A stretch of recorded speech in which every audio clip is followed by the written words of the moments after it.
Hey, Kirk, so talk to us. What's one piece of advice you can give us this Monday morning? Sure. Thanks for having me on, Michael. So this morning, I can guarantee you we work 3 days a week and I can outpace any other team. And my office can outpace any other team on 4 to 5 days a week.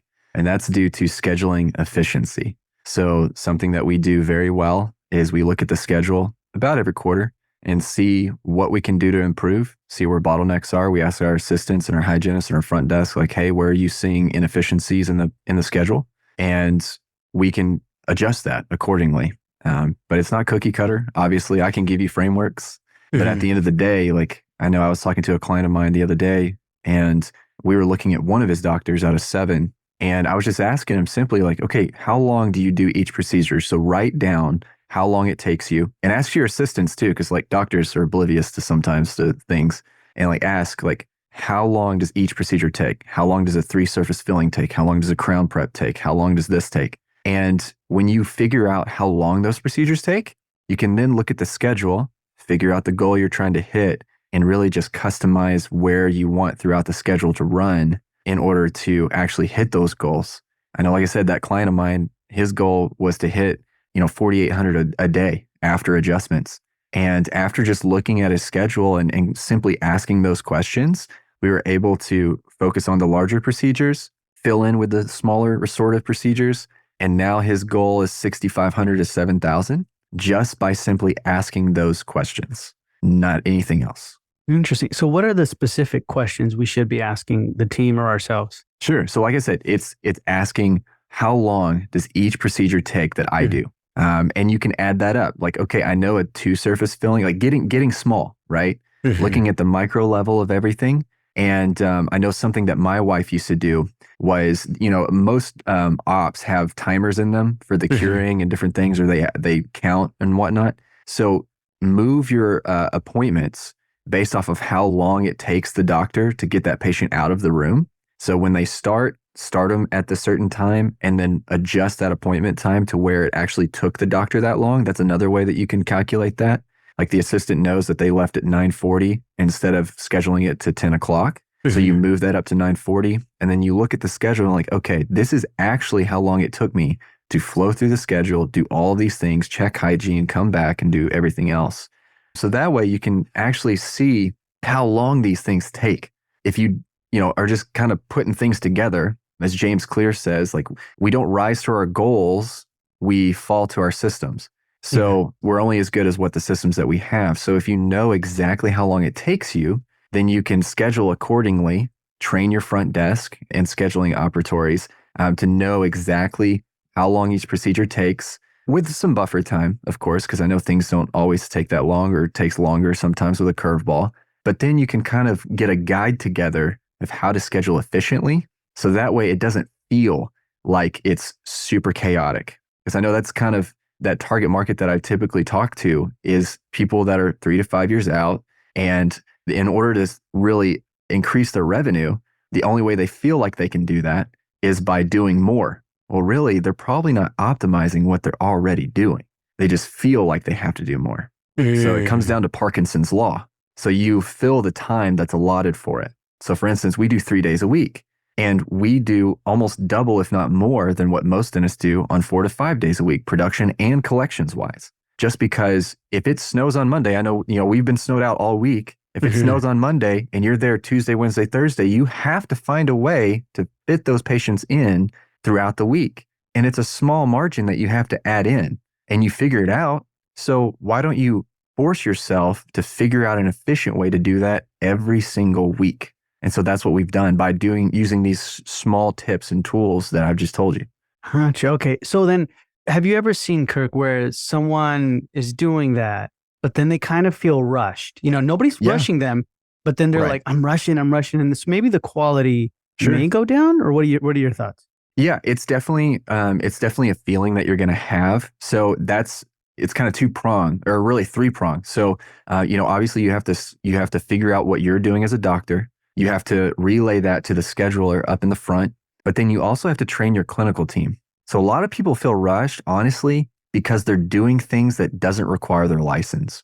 So another Mhm. tip is to sit down for a day and write down everything that you do. whether it be numbing a patient, whether it be doing a filling, whether it be scanning a patient if you're in a digital office, writing a note, all the things that you do. And on that list throughout the day, figure out what does not require your license to do it. So as a doctor, you're the producer, you're the biggest producer. You have to be able to do the things that make the most income and most revenue and generate that. And most of the time, docs are doing things because they don't like to let go of their control. But really, they need to be able to humble themselves, get rid of the things that are not required by their license, and delegate and train somebody else to do those things, like scanning a patient if they're legally allowed to, or doing a note and then you check the note, or doing different things. If you allow your clinical team to do what their job is, then that frees you up to not feel rushed because now you can only do the things that you're allowed to do with your license. Gotcha. That's good advice right there to really look back. So then if we're looking back, and let's just say like we have a small team and we're like, okay, man, Kirk, there's stuff I have to do because like, you know what I mean? Maybe, or I don't even know if you would say you have to do it, but there's stuff that I want to do, right? Kind of like the note taking maybe, right? Or checking the schedule or calling post-ops, right? I feel like it's so dynamic that it can change. Yes. You review that every what? 3 months? Yeah, about once a quarter. I mean, we have a meeting cadence every month where we meet with the team. We on a Thursday afternoon because we don't, they work 3.5 days. We only work 3. And so on a Thursday afternoon, we bring in lunch for everybody and we go through what went well over the last month, what didn't go well, what can we adjust based off of what they're seeing. And so that way we catch things on the front end versus when they become a real issue a lot of times. But yeah, we evaluate team members, kind of what they're doing about once a quarter, but then we go through what I call issue processing about once a month to try to figure out what's going wrong, where are the bottlenecks, and where can we improve. So constant learning. Gotcha. What typically, from your experience, doesn't go well? Like what becomes a real issue? It's all over the board. I feel like, I mean, like Eliza, a lot of the stuff is just delegation. A lot of people don't like giving up that control. And I get it. I'm a control freak too. I don't like doing it. But at some point, in order to not be a slave to your business, you have to allow people to do other things. And if they're not good enough, train them. After training, if they're still not good enough, you got to find a different team member. We evaluate when I come in, I evaluate the team members. I allow the doctor to evaluate, ask me the reason why on a scale of 1 to 10, they're a 6 out of 10. And then we look at that. I'm like, look, if they're a 6, like they're never going to be a 9. They never will be. That's them. And that's okay. There's a place for them somewhere, but it may not be here. So if you want to have an extraordinary practice, you're going to have to find really great team members. And a lot of people I know are going to be like, oh, but I'm in a bad area. Finding team members is hard. It's super competitive. I can't pay them. That's great. I'm in a rural area where there is almost no resume that comes in when I make a post. I get it. But I've still been able to find really great team members that I can train because I hire for personality and I can train skill. That's not an issue. But if they're a 9 out of 10 or a 7 or above on personality wise that fits with our culture, I can train all day. That's not an issue.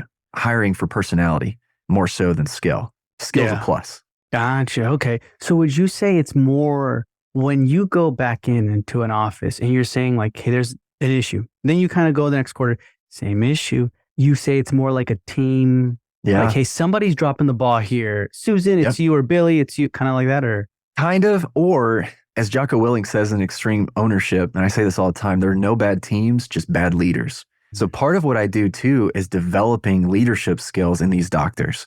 I know associates reach out to me all the time, like, what is something I need to work on while I'm in clinic? I'm like, you need to develop your leadership skills, number one.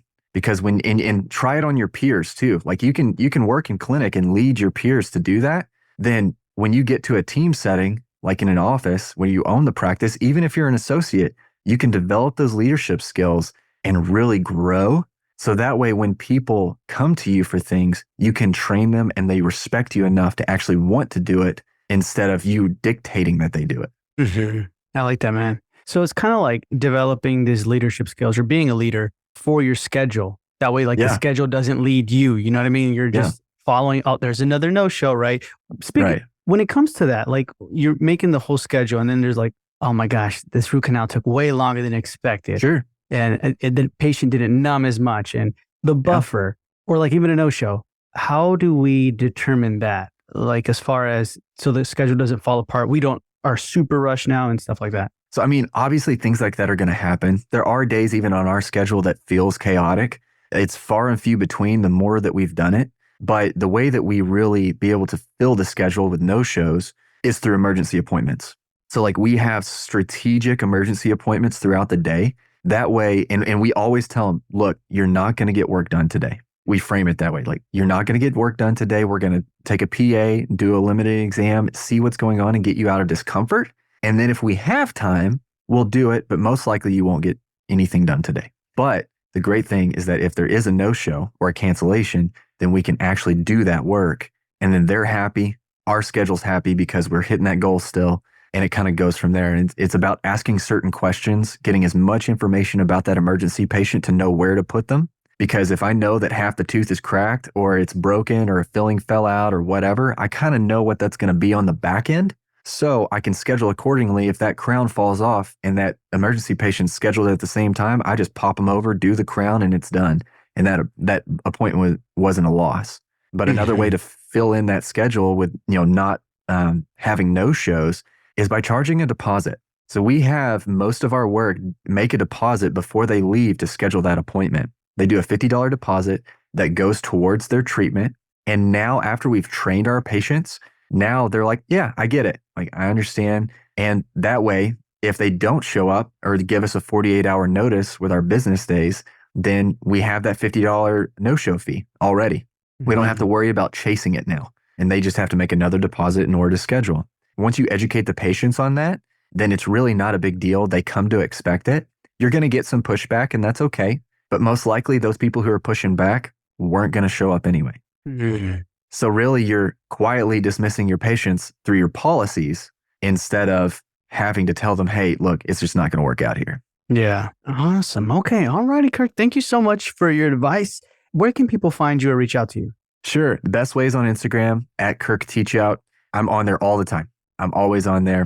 You can also, if you want a free guide of how we do 3 days, you can go to the7figuredentist.com. You spell out 7, don't put the number, and they can download that free guide for me, schedule a call with me there. That's fine. I do a free business audit. So any of that would be fine.